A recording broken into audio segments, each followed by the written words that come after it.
Hey everybody, you probably just read that description and probably thought that I have lost my mind. But when you're saved, you view the world a little bit differently than when you're not. This week at work, I dropped my iPhone on the ground. As you can see, it cracked the screen pretty bad.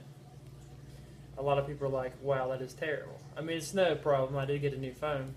But in fact, even though the screen's cracked, it works perfectly. But that got me to thinking that's how we as Christians view a lot of people. We view them for their mistakes, their failures, their blemishes, when in fact God looks on at the heart. This is my wife's old phone. As you can see, it's in perfect shape, no scratch, no blemish, everything. And this phone, it's cracked, but it works just the same. But people, when they look at other people, they don't look at the heart, they look at the outside. They look at the mistakes, the failures, and everything. But God cares about the inside, cares about the heart.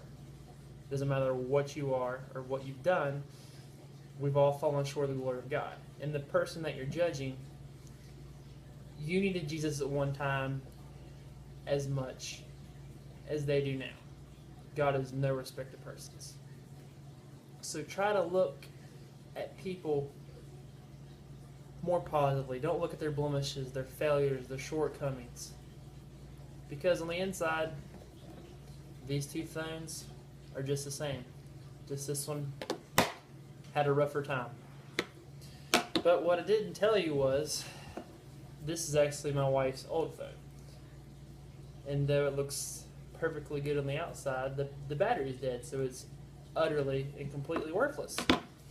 You can't do anything with it. And that's just like some people in the church. They look good on the outside, they sing great in the choir, wear a nice suit, but their heart's not in it. What does that mean? They're dead, they're useless, they're just taking up space. So, I mean, if you needed to make a phone call to save your life, you'd have to use this one because it still works. So stop looking at people for their failures and judging them for their mistakes, and try to see them how God sees them. And worship Him with all your heart. Thank you guys for your time. Hope you guys have a great week.